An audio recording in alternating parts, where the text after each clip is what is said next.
मिनश्शैतानिर्रजीम बिस्मिल्लाहिर्रहमानिर्रहीम अल्हम्दुलिल्लाहि रब्बिल आलमीन अस्सलातु वस्सलामु अला सय्यिदिल अंबिया वल मुरसलीन अबिल कासिम मुहम्मद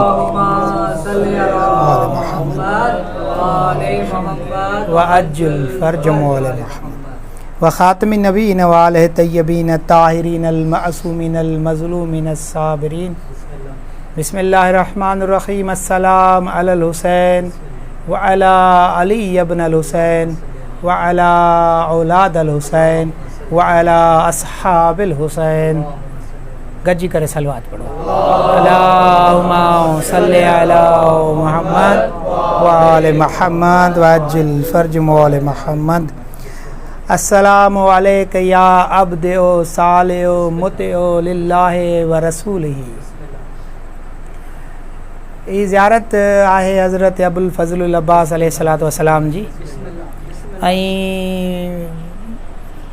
मां अक्सर मुझी ज़बान तां हिकिड़ो तव्हां जुमिलो ॿुधियो बि हूंदो ऐं मां उहो रिपीट बि करे थो छॾां त हज़रत अबुल फ़ज़लुल अब्बास अलैहिस्सलातु वस्सलाम जी इहा अज़ीम मंज़िलत आहे त इमाम हुसैन अलैहिस्सलातु वस्सलाम जो बि सुपह सालार हुओ ऐं हज़रत इमाम ज़माना जी सिपाह जो बि सुपह सालार आहे।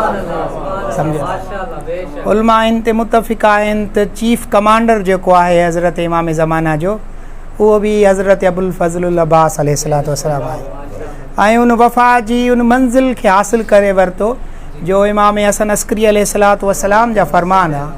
अल्लाहुम्मा सल्लि अला त हज़रत अब्बास जी इन अज़ीम वफ़ा जे करे अल्लाह उन जे ख़ानदान मां हर हिकु शख़्स खे मुक़ररु कयो आहे त उहो हर वक़्त जे इमाम सां गॾु हूंदो।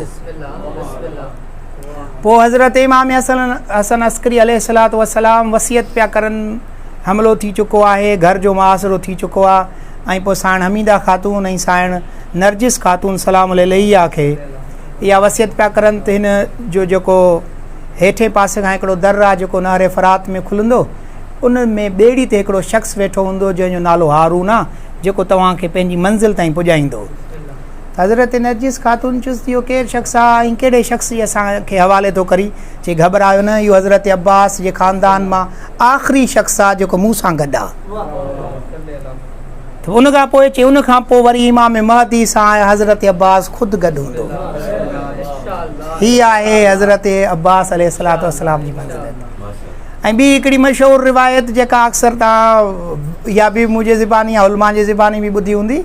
असां वटि हिकिड़ो रावी आहे जंहिंजो नालो आहे अब्दुल्ला इब्न सनान, इमाम सादिक़ अलैहिस्सलातु वस्सलाम जो सक्का रावी आहे। अल्लाहुम्मा सल्लि ऐं उन जूं रिवायतियूं असांजे नज़दीक मोतबर तरीन रिवायतुनि उसूल काफ़ी में इमाम ज़माना या इमाम हसन अस्करी अलैहिस्सलातु वस्सलाम या इमाम जाफ़र सादिक़ अलैहिस्सलातु वस्सलाम जा जेके सहाबिन ते ज़िक्र कयो आहे याक़ूब कुलैनी उन्हनि जी हदीसुनि ते रिजाल कयो अथई उन्हनि में हज़रत अब्दुल्ला इब्न सनान जो नालो जेको आहे सचनि रावियुनि में लिखियो अथई।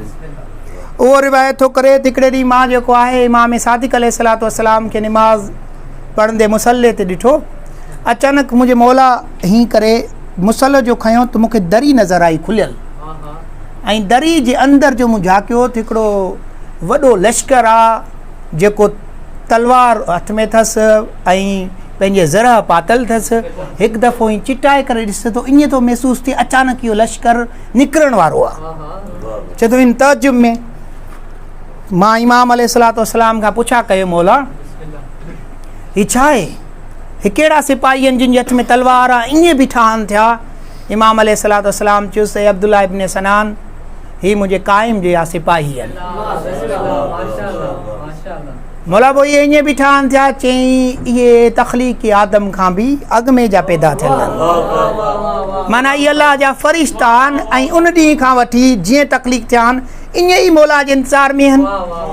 उहे अज़ीम फ़रिश्ता जिन कुझु खाधो न पीतो आहे सिर्फ़ु इंतज़ारु पता करनि ऐं अचानक सॾु थींदो ईअं निकिरी पवंदा। उन्हनि जो बि चीफ कमांडर हज़रत अबुल फ़ज़लुल अब्बास अलैहिस्सलातु उन मां अंदाज़ो लॻायो या इमाम मुंतज़र अल अजल अल अजल या इमाम मुंतज़र अल अजल अल अजल या कायम आले अब्बास अल अजल अल अजल नाराए हैदरी या अली। ऐं हिकिड़ी ॻाल्हि यादि रखे छॾियो, हज़रत मौला अब्बास अलैहिस्सलातु वस्सलाम जी ज़ियारत में हिकिड़ो जुमिलो इस्तेमालु थींदो आहे त सलाम हुजे उन ते जंहिं हक़ वफ़ा अदा करे छॾियो। असां वटि जेके वॾा अज़ीम उलमा गुज़रिया आहिनि उन्हनि में आयतुल्लाह नबतही जो नालो सर फ़हिरिस्त आहे। आयतुल्लाह नबतही चए थो जेको मुफ़ासिलो सफ़ाई मरवा जे विच में आहे उहो ई मुफ़ासिलो क़ब्र अब्बास ऐं क़ब्र हज़रत इमाम हुसैन जे विच में आहे। ऐं पोइ पाण चए थो इहो या त हुस्ने जेको आहे इतफ़ाक़ आहे या जेको आहे ख़ुदा जे तरफ़ां का मईशत खे अलाह जी कुझु राज़ आहिनि जेके ख़ुदा असां खां अञा ताईं इन्हनि जी ज़ाहिर न थी सघी आहे, शायदि मशर में ज़ाहिर थियनि। चए थो मूंखे त इहा ई ॻाल्हि सम्झ में आई आहे, सफ़ाई मरवा सही कंदा आहियूं, 300 क़दमनि जो मुफ़ासिलो आहे, ओतिरो ई मुफ़ासिलो हज़रत अब्बास जी क़ब्र अलैहिस्सलातु वस्सलाम ऐं हज़रत अबा अब्दुल्लाह अल हुसैन अलैहिस्सलातु वस्सलाम जी क़ब्र जे विच में आहे। त मूंखे हिकिड़ी ई ॻाल्हि सम्झ में आई आहे, जेकॾहिं काबो ही आहे त रूहे काबा ही शख़्सियतियूं आहिनि। हाणे अंदाज़ो लॻायो रूहे काबा जी मंज़िलत ऐं हक़ीक़त काबा जेकॾहिं सम्झणो आहे त पोइ हिननि ॿिनि भाइरनि जी अज़मत खे सम्झो। ऐं हज़रत अब्बास जी वफ़ात उनखे चइबो आहे वफ़ा जी माना बि आहे जंहिं जेको वाइदो कयो उनखे पूरो कयो हुजे, माना पंहिंजे अल्फाज़ ऐं किरदार सां पंहिंजे वाइदे खे पूरो करे। पर अब्बास जे लाइ इहो वफ़ा जो लफ़्ज़ बि घटि आहे क़िबला, छो जो लुगत में ॿियो लफ़्ज़ असां वटि न आहे, मजबूरी इहा आहे।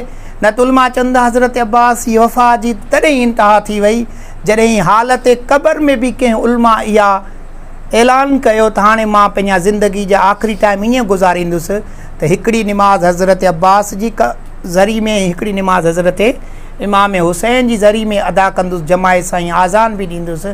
त उनखे हज़रत अब्बास ख़्वाब में आयो ऐं चयुसि ख़बरदार थी वञ, कॾहिं बि मुंहिंजे आका जे बराबरि न कञा मूंखे। हज़रत अब्बास वटि अची हिकु दफ़ो अची त हुसैन वटि 2 निमाज़ूं पढ़ी अचिजां, माना हिन दुनिया मां वञण खां बाद में बि। आयतुल्लाह मोहसिन हकीम जे दौर में चवनि था त बोहरी जेको शियनि मां निकितल हिकिड़ो फ़िरक़ो आहे क़िबला, जेको इमाम ज़माना जे इमामत जो क़ाइल न आहे, शियानि मां निकितल फ़िरक़ो आहे पर इमाम जी इमामत जो क़ाइल, इमाम ज़माना जी इमामत जो क़ाइल न आहे। उन्हनि जे कबीले वारनि जी कोई बास हुई, बास थियण खां पोइ उन्हनि हिकिड़ी ज़री ठहिराई ॾाढी ख़ूबसूरत, ऐं या चयूं त असां हज़रत अबुल फज़ल अब्बास जी जेको आहे क़ब्र अतहर ते हणाईंदासीं। ज़री ठाहे जॾहिं उते पुॻा त पोइ उन्हनि पहिरें ज़री तव्हांखे ख़बर आहे कचाई बि आहे, पोइ उन ते वरी खोटाई खां पोइ रखराई बि आहे। त हुननि जॾहिं ज़री रखराइण जे लाइ खोटाई करे बसि कयूं, महसूसु कयूं त ज़री जेको आहे उहा वॾी आहे ऐं खोटाई उन्हनि नंढी कई आहे। थोरी देरि खां पोइ उन्हनि वरी जेको आहे उनजी कैलकुलेशन कई, वरी खोटाई वॾी कयूं, वरी ज़री रखियऊं त महसूसु थियुनि त ज़री जेको आहे उहा नंढी आहे ऐं खोटाई असां वॾी करे आयूं। ऐं इहो अमल बार बार कंदा रहिया, हिननि खे सम्झ में न पई अचे ॻाल्हि। आयतुल्लाह उल उज़्मा मोहसिन हकीम वटि आया, उनखे अची चयूं त हे मसइलो आहे। उन चयो इहा ज़री वापसि खणी वञो, छो जो तव्हां हुज्जत ख़ुदा जी इमामत जा क़ाइल न आहियो। अब्बास खे इहो पसंदि न आहे त उन्हनि जी मूंखे शइ मिले जेको मुंहिंजे ॿारहें सरकार खे नथो मञे। हे वफ़ा जी इंतिहा आहे क़िबला। इन मां अंदाज़ो लॻायो त हज़रत अब्बास उन्हनि जी ज़री तक क़बूल नथो करे, भली जो मुस्लमान आहिनि, भली जो कलमा पढ़ण वारा आहिनि, इमाम हुसैन जे मातम जा बि क़ाइल आहिनि। ऐं उन्हनि जो हिकिड़ो वॾो जथो जेको आहे, तव्हांखे ख़बर आहे 10 मुहर्रम जे ॾींहुं बि उन्हनि खे जुदा हिकिड़ी जॻह मिलियल आहे जंहिंमें उहे दाख़िल थींदा आहिनि ऐं मातम कंदा रहंदा आहिनि। त उनजे बावजूदि बि मौला उहा ज़री क़बूल इन जे करे न कई छाकाणि त इहे 12 सरकार जी इमामत जा क़ाइल न आहिनि। माना दुनिया त दुनिया में, पर दुनिया जे वञण खां पोइ बि हुनजी वफ़ा जी मंज़िलत अञा ताईं क़ाइमु आहे उन हालत में। ऐं उनजो अंदाज़ो तव्हां इन्हनि मां बि लॻाए सघो था। उलमा बेस कयो आहे हज़रत अब्बास अलैहिस्सलातु वस्सलाम जी क़ब्र अतहर खे इमाम ज़ैनुल आबिदीन छो एतिरो परे रखियो। जेको आहे मक़तल अब्दुल रज़ाक़ में सैयद अब्दुल रज़ाक़ मुकर्रम जेको आहे उन बेस कयो आहे। उहो थो चए त जेकॾहिं इहो क़ब्र ज़रिए इमाम हुसैन जे हेठां हुजे हा त शायदि एतिरा ही क़ौम मौला जी मार्फत हासिल न करे सघे हा जेको हक़ आहे हज़रत अब्बास जी मार्फत हासिल करण जो। हाणे हक़ त हू बि असांखां अदा न थींदो, इहे त उन्हनि जूं ॻाल्हियूं आहिनि जेके माना हक़ अदा करण जी कोशिशि था करनि। तव्हांखे ख़बर हुजणु घुरिजे, उलमा था चवनि एॾी मंज़िलत ते हज़रत अली अकबर बि आहे, पर छो जो उहो ज़रिए हज़रत इमाम हुसैन में मुदफ़न आहे, तंहिंजे करे असां जीअं दाख़िल थींदा आहियूं त असांजो ख़्यालु इन्हनि शयुनि ॾे न वेंदो। मां तव्हांखे हिकिड़ी ॻाल्हि ॿुधाए छॾियां, अलाह साईं तव्हांखे सरज़मीन मुक़द्दस करबला जी ज़ियारत नसीब फ़रमाए। बिलख़ुसूस अरबईन ते मौला तव्हांखे उहे जॻहियूं ॾेखारे जिथे मुंहिंजे मौला जी शहादत थी आहे। त चवंदा हज़रत इमाम हुसैन अलैहिस्सलातु वस्सलाम जे सरवरे पासे खां हज़रत अली अकबर जी क़बर आहे, जेका ज़रिया उनजे सर वारे पासे खां हज़रत अली अकबर आहे, ऐं पेरनि वारे पासे खां हज़रत क़ासिम मुदफ़न आहे, ऐं मुंहिंजे मौला जे सीने ते हज़रत अली असगर अलैहिस्सलातु वस्सलाम तदफ़ीन थियल आहे। उनजी इहा तरतीब उलमान असांखे ॿुधाई आहे। तंहिंजे करे जॾहिं बि तव्हां हज़रत अली अकबर जी ज़ियारत पढ़ंदा आहियो, क़बर इमाम हुसैन जे सर वारे पासे खां बि पढ़ंदा आहियो। जेके विया आहिनि अलाह साईं, जेके न विया आहिनि उन्हनि खे नसीब फ़रमाए। ऐं पोइ जॾहिं असां गंज शहीदा जी ज़ियारत जे क़रीब अचंदा आहियूं त हिते विच ते उलमा कुझु वेंदा आहिनि, जेका क़बर हज़रत इमाम हुसैन ऐं गंज शहीदा जे विच में मुफ़ासिलो आहे, उते जेको आहे ज़री, छो जो ज़री सां मिलियल आहे वॾे मुफ़ासिले ते, त चवंदा आहिनि इते जॾहिं बिहो त हज़रत क़ासिम इब्न हसन अलैहिस्सलातु वस्सलाम जी ज़ियारत पढ़ंदा कयो। हाणे इहे ज़ियारतियूं आहिनि जेके असां हिते पढ़ंदा आहियूं, पर हिननि जी मंज़िलत छो जो दुनिया जे साम्हूं आश्कार उन अंदाज़ सां कान थी सघी आहे कि भला जहिड़े अंदाज़ जी शख़्सियतूं आहिनि, छो जो उहे हिकिड़े अज़ीम क़बर जे हेठां आहिनि।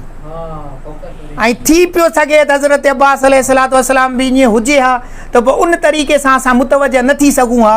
इन जे करे सैयद अब्दुल रज़ाक़ मक़तल मुकर्रम में बहस कंदे चए थो त इहो ई सबबु आहे त हज़रत इमाम ज़ैनुल आबिदीन दुनिया खे ॿुधाइण थो चाहे त मुंहिंजे चाचा हज़रत अब्बास जी मंज़िलत खे सुञाणो, ऐं इहा जेका तव्हां सफ़र कयो हज़रत अब्बास जी क़बर जी ज़ियारत खां थींदा, पोइ हज़रत इमाम हुसैन जी ज़ियारत कयो, ऐं पोइ हज़रत अब्बास जी ज़ियारत जे दर ते जुमिलो बि लिखियलु आहे, तव्हां वेंदो त अस्सलामु अलैक या बाबुल हुसैन, ऐं हुसैन जा बाब तो ते असांजा सलाम हुजनि।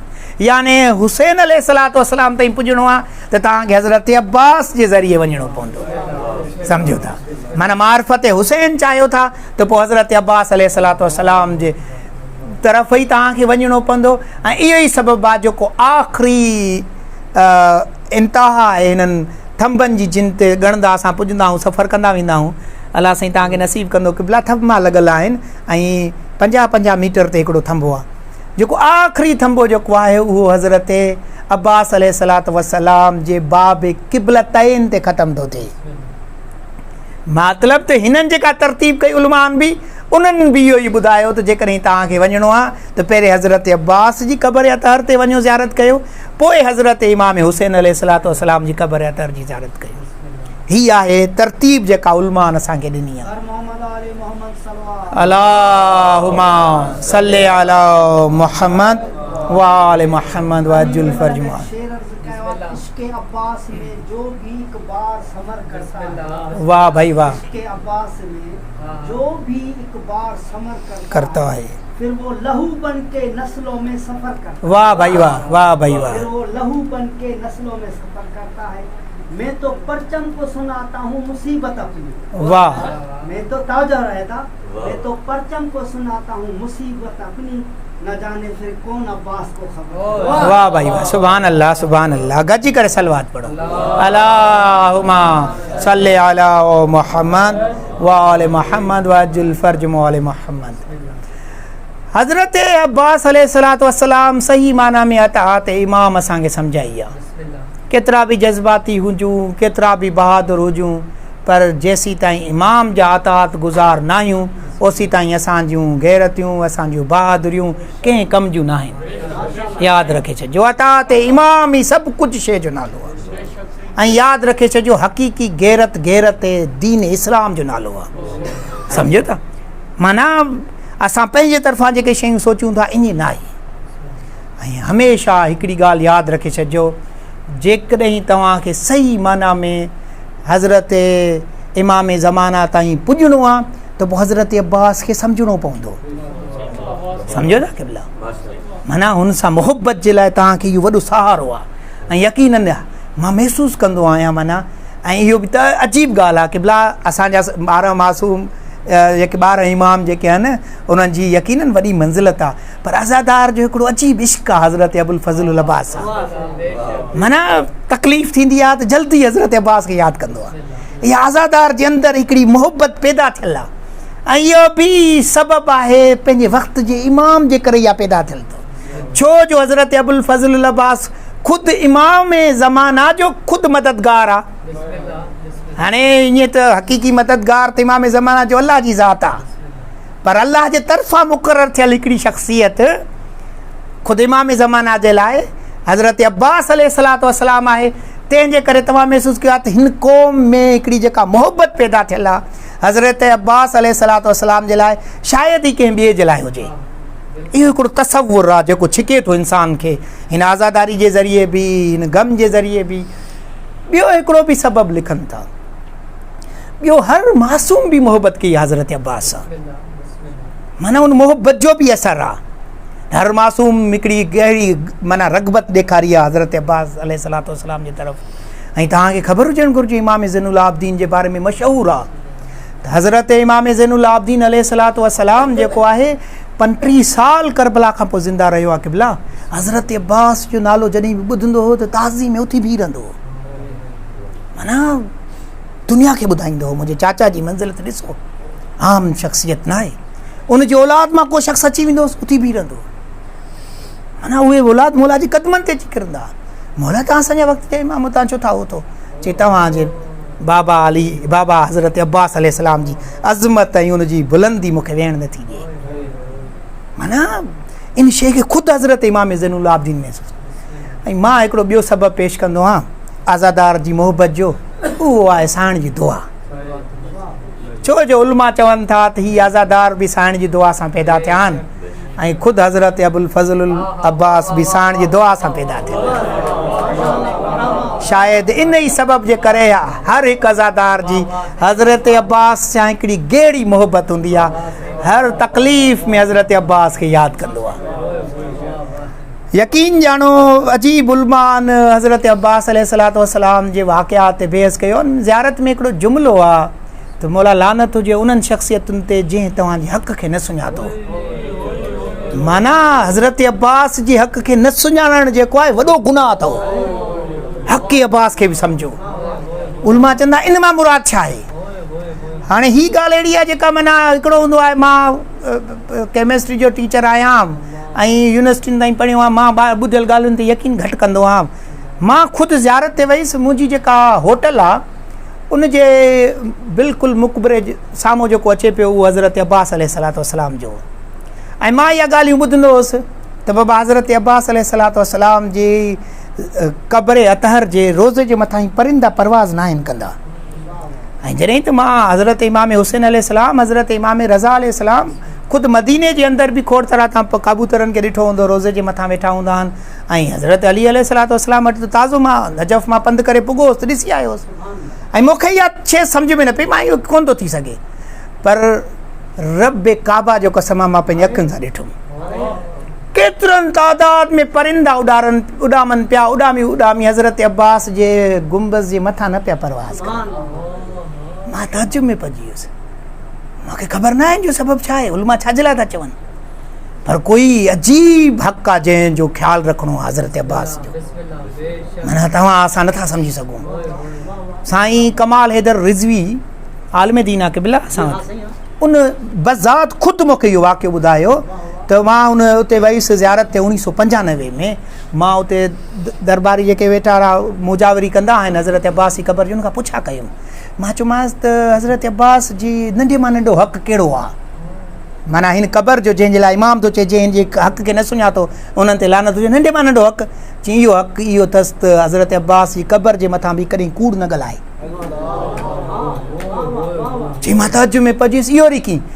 चई माना ही सदाम हुकूमत खां अॻु में जेका हुकूमत हुई क़िबला हिते इराक़ में, उहो बि सुन्नी आहे, पर उन्हनि जो पाणे भाइरनि जो जहिड़ो थींदो हो। पोइ जॾहिं मुआइदो थींदो हो त पोइ ॿी क़ब्र ते न वेंदा, हज़रत अबुल फज़ल अब्बास जी क़ब्र ते बीह अची हिक ॿिए खे चवंदा त हाणे असां हिन मुआइदे ते अमल कंदासीं। ऐं पोइ सम्झी वेंदा जेकॾहिं अमल न कयोसीं त इहो एॾो अज़ीम हक़ आहे जो उनखे सज़ा ओॾमहिल मिलंदी। हो थो चए जेको तव्हांजो मजावर आहे, उहो थो चए हिते असांजे साम्हूं वाक़ियो पेश आयो, हिकिड़े नौजवान खे वठी आया, उनखां पुछा कयो हज़रत अब्बास जी क़ब्र जे मथां बीह करे तूं इहो चए त मूं इहो चोरी न कई आहे। चई उन कसम खयो, मूंखे हज़रत क़ब्र हज़रत अब्बास जो कसम आहे त मूं चोरी न कई आहे। हो पियो चए मुजावर असां पंहिंजी अखियुनि सां ॾिठोसीं हिन नौजवान जो ज़मीन खां ई क़दम खॼा हीअ दीवारुनि सां लॻो, हीअं लॻी वरी किरियो रत में ॻाढ़ो थी वियो, असांजे वाखणो हिन कूड़ो कसम खयूं आहे। ख़ुदि इहे जुमिला आहिनि, इहे कमाल हैदर रिज़वी ज़िंदा हले, मां पुछा करे सघो था हिन खां। उन इहो वाक़ियो ॿुधायो चई हज़रत अब्बास जी क़बर जे साम्हूं उन जे मथां बीह करे केरु कूड़ नथो ॻाल्हाए सघे। इहो हक़ु आहे, इहो आहे असांजे मथां न हक़ु। चवनि था कुझु हक़ु अलाह साईं पंहिंजे मथां बि रखियो आहे। उलमा चयो इहो कीअं आहे, अलाह कंहिंजो हक़ु रखंदो ई न आहे। चवंदा अलाह साईं इमाम अलैहिस्सलातु वस्सलाम फरमायो त अलाह हज़रत अब्बास खे हिकिड़ी मंज़िलत अता कई आहे, उन्हनि मंज़िलतुनि मां हिकिड़ी मंज़िलत अहिड़ी आहे जंहिंजी ख़ुदा ज़मानत खई आहे, ऐं अलाह चयो आहे त इहा मां पूरी कंदुसि। मासूमीन खां पुछायो कहिड़ी? चई हाज़ल बाबुल हवाइज, उहो दर जिथां काई ख़ाली वापसि न वञे। मौला इहो छा आहे? चई अलाह साईं चयो आहे त अब्बास जे दर ते अची केरु घुरंदो त उन दर तां कोई वापसि ख़ाली न वेंदो। उलमाननि ते हिकिड़ो तवील बहस बि कयो आहे, छा सबबु आहे जंहिंजे करे हज़रत अब्बास जे लाइ ख़ासि मख़सूस लफ़्ज़ आहे बाबुल हवाइज। उन मां ॿिनि सबबनि खे उन्हनि लिखियो आहे, ऐं हिकिड़ो सबबु आयतुल्लाह नबतही बि बहस कयो आहे त हज़रत अब्बास जी ज़िंदगी में वॾियूं ख़वाहिशूं हुयूं, ऐं ॿिन्हिनि ख़वाहिशुनि जो पूरो न करे हिन दुनिया मां वियो त अलाह साईं चयुसि जॾहिं तुंहिंजियूं ॿ ख़वाहिशूं पूरियूं न आहिनि थियूं, इन जे सदके में मां तोखे इहा मंज़िलत अता थो कयां त पोइ तुंहिंजे सदके में जेको दुआ घुरंदो, पंहिंजी ख़वाहिश घुरंदो, मां क़बूल कंदुसि। उलमान लिखियो आहे त उहे दुआयूं कहिड़ियूं आहिनि? ॿ, हिकिड़ी हज़रत अब्बास जी ख़वाहिश हुई त मां जंग कयां, माना मूंखे ईअं इजाज़त मिले त मां हमिलो कयां, ऐं जीअं हमिलो कबो आहे ईअं कयां, सम्झो था। पर हज़रत अब्बास अलैहिस्सलातु वस्सलाम खे मौला हिकिड़े मक़सद में मुक़ीद करे छॾियो हो, ऐं उनखां पोइ पंहिंजी ज़ात जी बि ख़वाहिश न हुअसि। उहा बि ख़वाहिश हज़रत इमाम हुसैन जे लाइ हुअसि त पंहिंजे वक़्त जे इमाम जी नुसरत में दिलि खोले जंग कयां, दुनिया वारनि खे ॿुधायां त हुसैन सां कीअं विढ़बो आहे। मुंहिंजे मौला खे तव्हां तनहा कयो आहे, मूंखे हिकु दफ़ो इजाज़त मिली, पर उन जे बावजूद बि जेतिरी मुंहिंजे मौला खे इजाज़त मिली आहे, मौला जंग कई आहे क़िबला। ऐं मक़तल मुफ़ीद में शेख मुफ़ीद बहस कयो आहे, चए थो तव्हां ॾिसो हिते हींअर जेकॾहिं तव्हां तादाद ॻणंदोसीं घणा हूंदासीं, माना 50-72 हिन जॻह में वेही वेंदा। 72 एतिरो तादाद आहे न क़िबला, ऐं तव्हांखे ख़बर आहे 9 लख फ़ौज केतिरी थींदी आहे। अल्लामा मोहम्मद महदी लखनवी एतिरो तादाद लिखियो आहे, चए थो त एतिरो तादाद आहे फ़ौज अशकिया जो हज़रत अबुल फज़ल अब्बास ऐं हज़रत इमाम हुसैन एतिरा त क़तल कया हुआ करबला में माण्हू, जो हिकिड़ो ख़त लिखियो आहे पिसरे साद उबैदुल्लाह इब्न ज़ाद खे त सिपाही जेके क़तल थी विया आहिनि उन्हनि जे लाशनि खे छा कयां, त उबैदुल्लाह ख़त में जवाबु ॾिनो त उन्हनि खे दफ़नाए करे पोइ अचिजां कूफ़े, त जवाब में लिखियईं त पोइ मूंखे 3 महीना लॻंदा हिननि खे दफ़नाइण में। हीअ क़िबला कंहिं अल्लामा मोहम्मद महदी लखनवी पंहिंजे किताब में इहे जुमिला लिखिया आहिनि। ॿियो जुमिलो लिखियो अथई त कूफ़े जो उहो घर न हो जंहिं घर में हज़रत अब्बास जे हथां उन्हनि जो को भाती क़तल थियल हो। सम्झ में अचे थी ॻाल्हि? 72 जे तादाद खे शाम ताईं वेड़ायईं ऐं इन फ़ौज खे उन हालत में रखियईं जेका फ़ौज चए पई त कलाक जे अंदरि असां हिन खे ख़तमु करे छॾींदासीं। इहो को नंढड़ो नुक़सानु न आहे। अंदाज़ो लॻाए अलामा अली नकी नकन पंहिंजे किताब में बहस कयो आहे साहिब इमाम हुसैन ते, चए थो हज़रत अब्बास नंढड़ी फ़ौज खे बि एॾे तवील टाइम ताईं वेहा हिकिड़ी वॾी फ़ौज सां वेड़ायईं जो उन फ़ौज में तज़लज़ुल नज़र आयो, पर हज़रत अब्बास जे फ़ौज में ज़रे बराबर बि तज़लज़ुल नज़र न आयो।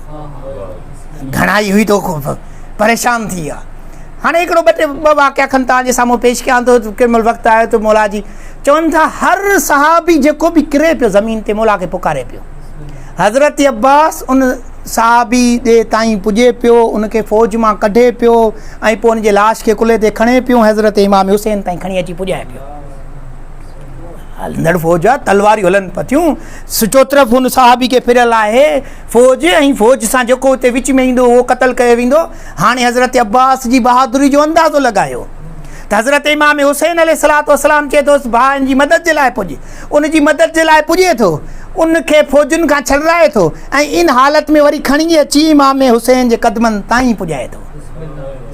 उलमा था चवनि त उन जे विच में हज़रत अब्बास एतिरा माण्हू क़तल करे पियो छॾे सिर्फ़ु हिकिड़े सहाबी खे खणण जे लाइ जो अल्लामा मोहम्मद महदी लखनवी उन्हनि जो तादादु एतिरो लिखियो आहे जेको हाणे रिवायत पढ़ियमि। ॿियो पहिरियों हमिलो थियो आहे हमला उला। हज़रत अब्बास अलैहिस्सलातु वस्सलाम ते जी फ़ौज थोड़ी तादाद में हुई पर मौला अहिड़ी तरतीब ॾिनी हुई जंहिंमें शेख मुफ़ीद लिखे थो त इमाम अलैहिस्सलातु वस्सलाम हज़रत अब्बास जे हवाले जो कयो हुयो अमल त अब्बास तूं हाणे हिन फ़ौज जी सुपर सालरी संभाल जा त मौला सिर्फ़ु 25 माण्हू अॻियां कढिया उन्हनि खे हालत सजदनि में सुम्हारे छॾियईं। साम्हूं ईंदड़ फ़ौज हुई तजुब में पइजी ऐं छा मसइलो थियो आहे जो सभु सजदे में किरिया पिया आहिनि। क़रीब आया त उन्हनि जा नेज़ा जेके हुआ उहे रेत में लिकियल हुआ ऐं उहो पोइ उन्हनि जे घोड़नि जे पेटनि मां चीरींदा उन्हनि जी ताईं वञी पुॼनि पिया। इन हालत में जो अॻियां घोड़ा पुठियनि घोड़नि जे मथां किरिया ऐं उन्हनि फ़ौज जो जेको पहिरियों हमिलो हो उनखे ज़ियान करे छॾियो। ॿिए हमले जे बारे में लिखनि था ॿिए हमले जे लाइ हज़रत इमाम हुसैन ख़ुदि हज़रत अब्बास सां गॾु निकिता ॿई भाइर ऐं 500 सिपाहियुनि ते हमिलो कयूं। इन हमले जे दौरान हज़रत इमाम हुसैन खे बाज़ू में तीर लॻो त हज़रत अब्बास क़रीब अची चए थोसि भाउ हाणे तूं हली वेह आका हाणे मां ॼणा ही फ़ौज ॼाणे। हज़रत अब्बास अलैहिस्सलाम इन फ़ौज जे हमले खे कमज़ोर करे हज़रत इमाम हुसैन खे वरी ख़याम में छॾे वरी वापसि पाण तनहा विया। इन हालत में शेख मुफ़ीद लिखे थो त हज़रत अब्बास उते बीह करे ॾिठो त फ़ौजी हाणे निकिरनि न पिया ऐं उन्हनि जे साम्हूं हिकिड़ी रजस पढ़ी। उन रजस पढ़ी जे दौरान हिकिड़ो शामिया जेको वॾो बहादुर आहे जंहिंजो नालो लिखनि था मुर्रा इब्न कैस। मुर्रा अॻिते निकिरी चए थो फ़ौज तव्हांखे छा थी वियो आहे? हिकिड़ो नौजवान तव्हांखे ललकारे थो पियो त चवण वारे चुसि ख़बर अथई केरु आहे? चई केरु आहे? चई हज़रत अबुल फज़ल अब्बास आहे। हिन खे जलाल आयो हीउ उथियो तलवार खईं निकिती पियो। हज़रत अब्बास जे साम्हूं आयो हज़रत अब्बास उनजे मथां हमिलो कयो हू घोड़े तां किरी पियो। चवंदा हज़रत अब्बास उनखे क़तल न कयो ऐं पोइ उनखां घोड़ो वठी वरी ख़याम जे तरफ़ हलणु लॻो त ॿिनि सिपाहियुनि शामिल हिक ॿिए खे चयो त हीउ साॻियो ई घोड़ो आहे जेको मदाइन में इमाम हसन जो चोरी कयो होसीं। उहो ई घोड़ो आहे जेको मदाइन में हज़रत इमाम हसन मुश्तबा खां चोरी कयोसीं जेको मौला हाणे वापसि कायो थो वञे। हाणे अंदाज़ो लॻायो हज़रत अब्बास जी मंज़िलत जो। पर छो जो उन हालत में जंहिं हालत में मुंहिंजो मौला चाहे पियो जंग करणु अहिड़ी इजाज़त मुंहिंजे मौला खे न मिली ऐं यकीनन उलमा लिखनि था इन सबब जे करे पहिरीं ख़्वाहिश पूरी न थियसि ऐं ॿी ख़्वाहिश जेका हद मुमकिन पूरी कराइण जे लाइ कोशिशि कई उहा इहा हुई त हाणे अब्बास तूं ज़िंदा रही न रही पर हीउ पाणी जेको आहे इहो ख़याम ताईं ज़रूरु पुॼायां।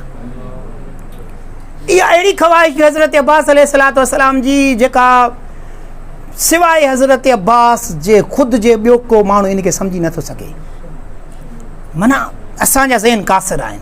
जॾहिं पहिरियों दफ़ो हज़रत अब्बास फ़ौज खे चीरींदो तव्हांखे ख़बर आहे हज़ारनि जी तादाद में उमरू इब्न हिजाज कब्ज़ो कयो वेठो आहे नहर फ़रात ते जंहिंजे बारे में मशहूरु आहे त उहो चए त मां एॾो वॾो बहादुर आहियां जो कंहिंखे क़रीब अचणु न ॾींदुसि हीअं कंदुसि वॾा हू रजस थो पढ़े पियो। उमरू इब्न हिजाज वॾो हिकिड़ो जंगजू आहे। हज़रत अब्बास अलैहिस्सलातु वस्सलाम आयो ऐं 400 जे लॻभॻि फ़ौजी क़तल थिया बक़ाया पंहिंजी जान बचाए भॼी विया ऐं एसी ताईं जो हज़रत अब्बास पंहिंजी मश्क जेका आहे उहा नहर फ़रात में विझी छॾी ऐं अलाह साईं तव्हांखे उहा जॻह ॾेखारे मां ख़ुदि ॾिसी आयो आहियां क़िबला। उते हिकिड़ो जुमिलो लिखियलु आहे मुंहिंजे ज़बानी तव्हां ॿुधियो हूंदो हज़रत अब्बास अलैहिस्सलातु वस्सलाम पाणी खयो आहे ऐं पोइ हीअं हारियो अथई। ख़ुदि हज़रत अब्बास इहो जुमिलो चयो आहे जेको उते अरबी में लिखियलु आहे। क़िबला मुंहिंजो उस्ताद मोहतरम चए पियो त इनखे वुसत न आहे कंहिं ॿी ॿोली खे जो उहा उनखे संभाले सघे। इहो अरबी में ई सुठो लॻंदो। अलामा नकन जॾहिं सभिनी शयुनि जा तर्जुमा कया आहिनि त इन जुमिले जो तर्जुमो न कयो। मां पंहिंजे उस्ताद खां पुछा कयो मां साईं इहो करबला में बि लिखियलु आहे हिन बि लिखियो आहे त हिन तर्जुमो न कयो आहे। मूंखे जी बसि एतिरो सम्झ त हज़रत अब्बास पाण सां गुफ़्तगू करे चई रहियो आहे ते अब्बास छा तूं अञा ज़िंदा रहणु चाहीं थो जो तुंहिंजो आका जेको आहे मौत जो इंतज़ारु पियो थो करे। माना अंदाज़ो लॻायो हज़रत अब्बास जी मंज़िलत जो। पोइ इहो चुल्हो पाणी दरिया खे ॾिनई। कुझु उलमा था चवनि त हज़रत अब्बास जी मंज़िलत एतिरी बुलंद हुई जो मौला चयो त पाणी सॼी ज़िंदगी मुंहिंजे चपनि जे लाइ तरसंदो रहंदे हाणे जेकॾहिं आका पाणी न पीतो त। ऐं इहो ई सबबु आहे जो अॼु बि क़ब्र अब्बास जे पाणी तवाफ़ कंदो आहे। काइनात में सिर्फ़ु इहा हिकिड़ी जॻह अथव जंहिंजे बारे में मशहूरु आहे जंहिंजी क़ब्र खे पाणी तवाफ़ थो करे ऐं एतिरे ताईं उलमा लिखनि था त इहो उहो पाणी आहे जंहिंमें कॾहिं बि धप न आहे थी।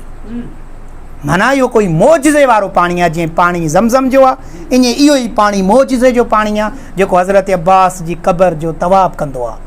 उलमा चवनि था जेको राज़ो कमु पियो करे ज़रिए हज़रत अब्बास जी, उहो ख़ुदि थो चए त मां कोशिशि कई, ॾाढो परेशान थियुसि, त उलमान खां पुछा कि जिथां खोटां थो पाणी पियो थो निकिरे छा कयां, त उन दौर जे उलमा चयसि तूं कमु करणु शुरू कर, तूं पाणी खे छॾे ॾे। चई थोरी देरि खां पोइ मां सिर रखां पियो त पाणी हटी पियो वञे, ऐं पोइ मूं महसूसु कयो त हे मौजिज़े वारो पाणी आहे, कोई आम पाणी हे न आहे।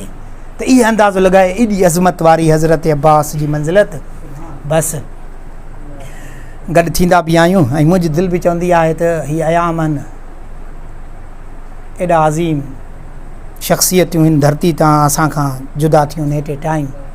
72 जी शहादत काई आम शख़्सियत बि न, उन दौर जे काइनात में बेहतरीन इंसान ऐं मुक़द्दस तरीन जगह अहिड़े अंदाज़ में क़त्ल कया विया जो हर इमाम इन क़त्ल खे यादि करे रोए थो। मुंहिंजे मौला इमाम रज़ा अलैहिस्सलातु वस्सलाम जो हिकिड़ो साहबी आहे, उहो थो चए त मां मौला सां वेठोसि ऐं असांजी आदत हूंदी इमाम रज़ा खां मसाहिब हमेशह मौला खां चवंदासीं मौला पंहिंजे ॾाॾा जद्दे अमजद अमीर अल मोमिनीन अली इब्न अबी तालिब अलैहिस्सलातु वस्सलाम जा कोई फ़ज़ाइल ॿुधायो। जी जॾहिं बि असां चाहींदा हुआसीं मुंहिंजे मौला जे चेहरे ते मुस्कुराहट अचे त असां ॼाणी वाणी बि चवंदासीं मौला पंहिंजे आका पंहिंजे मौला असांजे मौला ऐं पंहिंजे जद्दे अमजद जो कोई फ़रमान ॿुधायो त इमाम रज़ा जे चेहरे ते मुस्कुराहट अची वेंदी। जी अॼु जो असां चयोसीं मौला अॼु असांखे कोई फ़रमान ॿुधायो त मौला जे चेहरे ते मुस्कुराहट आई ऐं ख़ुशी वारे अंदाज़ में जिन आसमान ते नज़र पियसि। चई मौला हीअं ॾिठो, थोरी देरि खां पोइ मौला हक़ंद हेठि कयो, पंहिंजे सर तां ताज हेठि लाथो। असां तअजुब में पइजी वियासीं मौला छा थियो? इमाम चवणु लॻो त ॾिसो न त आसमान में पहिरीं जो चंडु नज़र अची वियो आहे। असां चयोसीं मौला पहिरीं जो चंडु जेको आहे उहो त हर महीने में ईंदो आहे। चई हीउ आम महीनो न आहे, इहो मुहर्रम जो महीनो आहे। मौला मुहर्रम जे महीने में छा थियो? चई मौला चयो त मुहर्रम जे महीने में मुंहिंजे जद्दे अमजद हज़रत अबा अब्दुल्लाह अल हुसैन अलैहिस्सलातु वस्सलाम खे बेदर्दी सां करबला जी सरज़मीन ते ज़िबह कयो वियो। साहबी थो चए मौला मां तव्हांखे ख़ुदि दुआए कुनूत में निमाज़ में इहो चवंदे ॿुधियो आहे परवरदिगार असांखे शहादत जी मौत अता कर। तव्हां त पंहिंजी निमाज़ुनि में शहादत जी मौत घुरंदा आहियो पंहिंजे लाइ, पंहिंजे बचनि जे लाइ, हाणे तव्हां पंहिंजे ॾाॾा जी शहादत ते रोयो था। चई ए मुंहिंजा चाहण वारा तो इंसाफ़ न कयो, हुसैन जी शहादत असांजी मीरास न आहे। मौला इहो वरी कीअं? मौला जुमिलो जेको चयो आहे ख़ुदा जो कसम मां मूंखे ख़बर न आहे कीअं तव्हां सम्झंदव, असां कीअं पढ़ंदा आहिनि ज़ाकिरीन। जुमिलो अजीब आहे। मौला थो चए मुंहिंजे ॾाॾा खे ईअं क़त्ल कयो वियो जीअं जाहिलियत जे ज़माने में भेड़ियनि खे कुठो वेंदो हो। मौला जाहिलियत जे ज़माननि में भेड़ियनि खे छा कुई कूबो? चई छा कंदा हुआ जाहिलियत जे ज़माने में? इन जानवर खे बिहारींदा हुआ, पोइ हर शख़्स चोतरफ़ वेंदो हो ऐं पोइ कोई हथियार खणी वेंदो हो, कोई तीर खणी वेंदो हो, कोई भालो खणी वेंदो हो, पोइ ओसी ताईं उन जानवर खे हणंदा रहंदा हुआ जेसिताईं उहो मरी न वञे।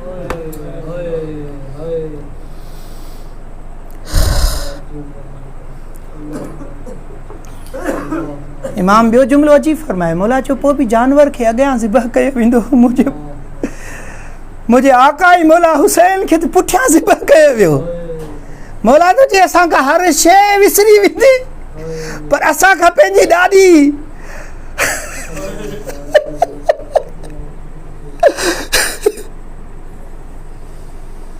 मुसाफ़िराने शाम जी चादर कॾहिं न विसरंदी असांखां। मौला थो फरमाए, मौला अजीब जुमिला फरमाया। मौला तव्हां छा था चओ पिया? चई चवनि मौला थो चए क़त्ल करण खां पोइ मुस्लमाननि जो दिलि ठरी वञे हाल असांखे को दुख न थिए हा, पर ज़ालिमनि छा कयो? दरिया वासे पासे में वेही पियो वेठो, खेमनि खे बाहि लॻल ई कोई बाहि विसवाए न पियो।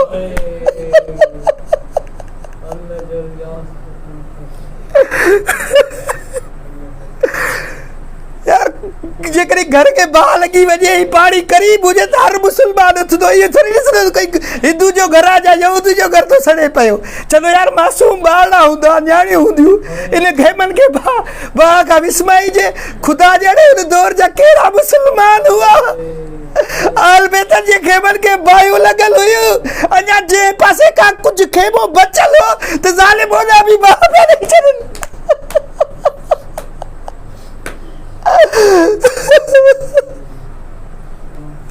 अंदाजा लगाया मामला करे मेरे दिल का बुझा कर ना कहो पानी जे करीब एतरो करीब कोई खेबो जले कोई आम खेलो वो भी न वो जे खेमे ते फरिश्ता नाज़िल थी ना जल जे ते जिब्राइल अलैहिस्सलाम जड़ो अजीम फरिश्तो आयतियूं पढ़ंदो हुजे करीब दरिया है आई जालिम चवलदा लुटो ए अलवेदर जो घर अजीब मंजरा किबला इन सड़ल खेमन जे विच में रिवायत में खोड़ सारा बार तो कुछ सड़ी कुछ बेहोश थिया हिकड़ी नंढड़ी न्याणी के बाहर कढियो वियो उनके पानी हणी न सड़ी ज़ाहिर ज़ैनब सलाम अलैहा जागायो साण ते नज़र पियस जॾहिं चवनि था उन जी हालत इहा हुई तो उन जो काफ़ी हिस्सो सड़ियल हुओ जीअं न होश में आई पहिरियों जुमिलो ॾिसी चई अम्मा तो ता चादर केरु बुरे वियो आहे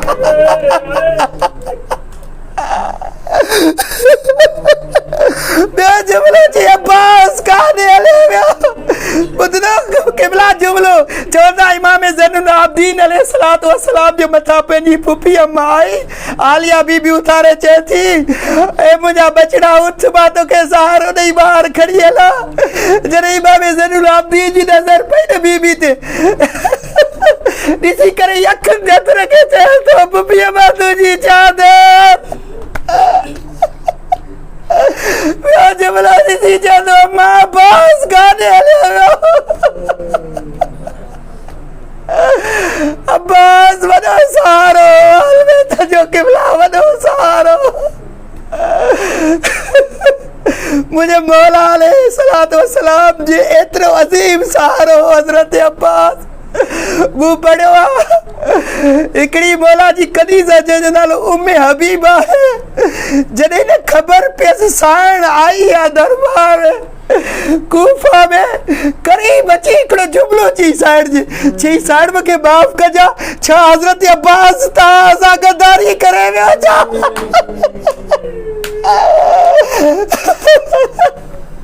साइड जे 34 साल पुछा करी चई तू जो कैदी बणजी आई आहे तुंहिंजो भाउ अब्बास काॾे हलियो वियो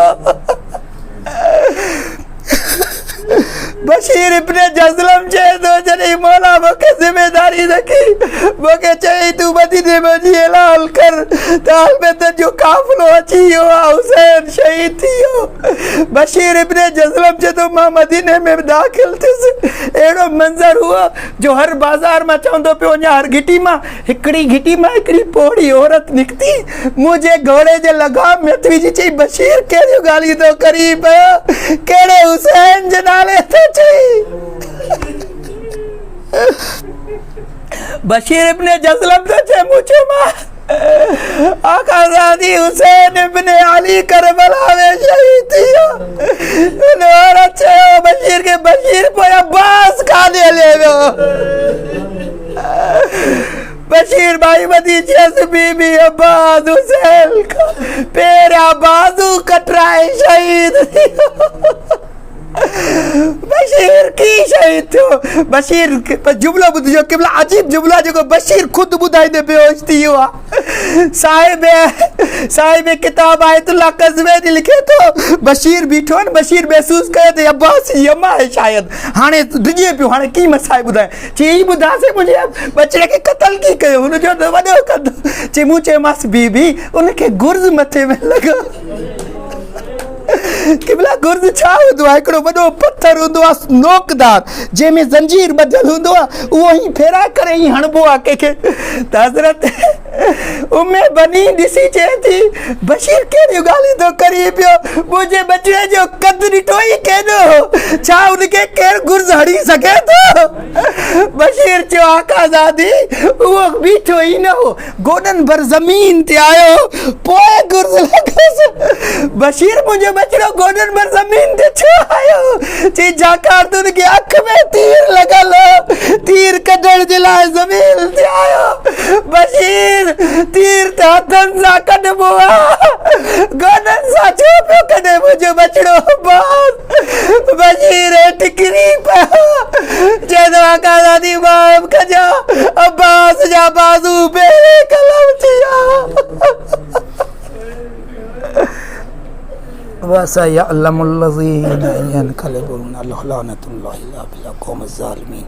मुंहिंजा करीम अल्लाह मौला जे क़दीमी अज़ादार उस्ताद नूरल भुरल हैदरी जी घरवारी बीमार आहे। मुंहिंजा अल्लाह 14 मासूमनि जो, हीउ ख़ुदि बि बीमार आहे, मौला जो क़दीमी अज़ादार आहे। हीउ उहो घर आहे जंहिंजे घरनि मां हमेशह मुंहिंजा मौला या त ज़िक्र हुसैन फ़ज़ाइलनि मसाइबनि में हिननि जी ज़िबानी हमेशह ॿुधियूं आहे।